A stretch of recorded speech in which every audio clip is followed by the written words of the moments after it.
क्या आपने कभी महसूस किया है, सब कुछ होते हुए भी भीतर कुछ कमी है? भीड़ है, शोर है, उपलब्धियां हैं, फिर भी मन खाली है। जब प्रश्न उत्तरों से बड़े हो जाते हैं, जब मुस्कान के पीछे थकान छिपी होती है, तभी भीतर से एक मौन पुकार उठती है, रुक जाओ, जिसे ढूंढ रहे हो वह बाहर नहीं, भीतर है। यही है अनंत की ओर यात्रा। तुम्हारा लक्ष्य संसार नहीं, अनंत है। यह यात्रा नई नहीं है, 4 युगों से चल रही है, और हर युग में एक महापुरुष ने मार्ग दिखाया है। सतयुग, सत्य की स्थिरता। सतयुग में अधर्म ने जब अहंकार का रूप लिया, हिरण्यकशिपु ने स्वयं को ईश्वर घोषित कर दिया। लेकिन एक बालक था, प्रहलाद। उसके पास शक्ति नहीं थी, सेना नहीं थी, पर उसके पास अटूट विश्वास था। जब अत्याचार बढ़ा तो भगवान नरसिंह स्तंभ से प्रकट हुए। ये कथा हमें सिखाती है, जब मन पूर्ण श्रद्धा से स्थिर हो तो स्वयं ईश्वर उसकी रक्षा करते हैं। सतयुग का संदेश, निर्मल विश्वास ही सबसे बड़ी शक्ति है। एक ऐसा समय जब मन निर्मल था, विचार पारदर्शी थे और जीवन संतुलन में था। सतयुग हमें सिखाता है, शांति पाने के लिए कुछ जोड़ना नहीं, बल्कि अनावश्यक को हटाना पड़ता है। जब भीतर संतोष हो तो ध्यान प्रयास नहीं बनता, स्वभाव बन जाता है। सरलता ही सबसे बड़ी शक्ति है। भीतर की स्थिरता ही बाहर की व्यवस्था बनती है। त्रेतायुग, मर्यादा और कर्म। त्रेतायुग में धर्म की स्थापना के लिए एक राजकुमार ने वनवास स्वीकार किया। राज सिंहासन छोड़ दिया, सुख छोड़ दिया, पर मर्यादा नहीं छोड़ी। वन में संघर्ष, रावण से युद्ध, हर परिस्थिति में धैर्य। श्री राम ने सिखाया, धर्म केवल पूजा नहीं, हर परिस्थिति में सही आचरण है। त्रेतायुग का संदेश, कर्तव्य ही सच्ची भक्ति है। सिर्फ जानना पर्याप्त नहीं, जीना आवश्यक है। त्रेतायुग कहता है, धर्म केवल विचार नहीं, जीवन का आचरण है। यज्ञ का अर्थ अग्नि नहीं, बल्कि त्याग है। जब हम स्वार्थ छोड़कर कर्तव्य को ईश्वर की सेवा मान लेते हैं, तब हर कार्य पूजा बन जाता है। अनुशासन जीवन को दिशा देता है, कर्तव्य आत्मा को ऊंचा उठाता है।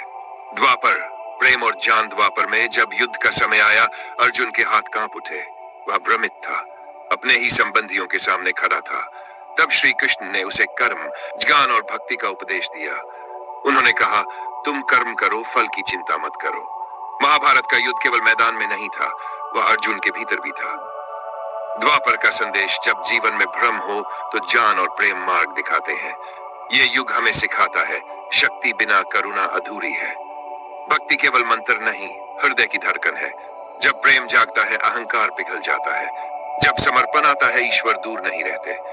जहां सच्चा प्रेम है, वही दिव्यता प्रकट होती है। कलयुग नाम की सरल शक्ति। कलयुग में साधना कठिन लगती है, मन चंचल है, समय कम है। तभी चैतन्य महाप्रभु ने कहा, नाम ही सबसे बड़ा साधन है। वे सड़कों पर नृत्य करते हुए हरिनाम संकीर्तन करते थे। उनका संदेश सरल था, ईश्वर दूर नहीं है, प्रेम से पुकारो, वह तुरंत मिलेंगे। कलयुग का संदेश, सच्चा नाम, सच्चे हृदय से मुक्ति का सबसे सरल मार्ग। आज का समय चुनौतीपूर्ण है, पर मार्ग सबसे सरल है। एक सच्चे मन से लिया गया नाम हजारों वर्षों की तपस्या के समान है। ईश्वर तक पहुंचने के लिए जंगल नहीं जाना, हृदय में उतरना है। वह कहीं बाहर नहीं, हर श्वास में, हर धड़कन में, हर करुण भाव में उपस्थित है। जीवन का सार, 4 युग बदल गए, पर सत्य नहीं बदला। सतयुग ने सिखाया विश्वास, त्रेतायुग ने सिखाया कर्तव्य, द्वापर ने सिखाया ज्ञान और प्रेम, कलयुग सिखाता है सरल भक्ति। इन सब का सार क्या है? अहंकार छोड़ो, हृदय को निर्मल करो, कर्म को पवित्र करो, नाम को अपनाओ। मानव जीवन केवल जीवित रहने के लिए नहीं, जागने के लिए मिला है। चेतना की पवित्रता, कर्म की ईमानदारी और प्रेम की गहराई, यही आत्मा को अनंत तक ले जाती है। जब अहंकार गिरता है, तभी मुक्ति का द्वार खुलता है। समर्पण हार नहीं, सबसे बड़ी जीत है। सत्य कहीं दूर नहीं है, वह तुम्हारे भीतर प्रतीक्षा कर रहा है। प्रहलाद जैसा विश्वास रखो, राम जैसी मर्यादा अपनाओ, कृष्ण जैसा ज्ञान समझो और चैतन्य जैसा प्रेम जगाओ। तब तुम्हारी यात्रा भी संसार से अनंत की ओर मुड़ जाएगी। सत्य आकाश में छिपा नहीं है, वह तुम्हारे भीतर प्रतीक्षा कर रहा है।